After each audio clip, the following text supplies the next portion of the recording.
sponsored by Progressive Insurance. I'm Deborah Rodriguez. Yes, she did. Former President Barack Obama and the former First Lady sang Democratic nominee Kamala Harris praises on the second night of the Democratic National Convention. This is a person who has spent her life fighting on behalf of people who need a voice and a champion. Our respondent Matt Piper is in Chicago. Michelle Obama took the stage to huge applause and said hope is making a comeback. She sought to contrast Kamala Harris and Donald Trump throughout her speech, while only mentioning the former president by name once, with this line getting the biggest applause of the night. Who's going to tell him that the job he's currently seeking might just be one of those black jobs?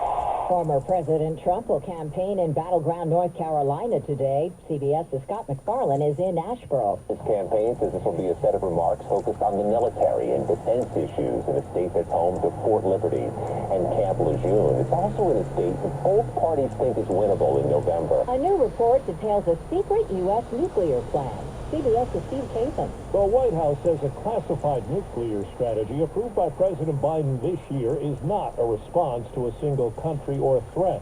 The New York Times reported it was okayed in March, and it reorients deterrent strategy to focus on China's rapid nuclear expansion. U.S. intelligence believes China's arsenal could double to 1,000 warheads by 2030. An intense heat wave is breaking temperature records in parts of the South. The heat is incredibly miserable. Dawn White-Fosick is providing water to homeless people in San Antonio. Meteorologist Stephanie Abrams at the Weather Channel. Through this week, we could set record highs and record warm lows from Florida to Idaho. Today in Dallas, it's going to be 98 degrees. King Charles met privately today with the families of 3 little girls stabbed to death at a Taylor Swift-inspired dance class in the UK last month. Swift, who met with survivors backstage this week, has now gone home. I'm Vicky Barker in London. Taylor Swift bids farewell for now to her fans in London and around the world, ending the European leg of her record-breaking Eras Tour at London's Wembley Stadium. Next for the singer, a 2.5-month break before the tour resumes in Canada in November. Target is reporting sales grew about 3% in its fiscal second quarter. That's a return to growth after a prolonged stretch of sluggish sales and squeezed profits. Target beating Wall Street earnings and revenue expectations. S&P futures up 11. Dow futures ahead 70. This is CBS News.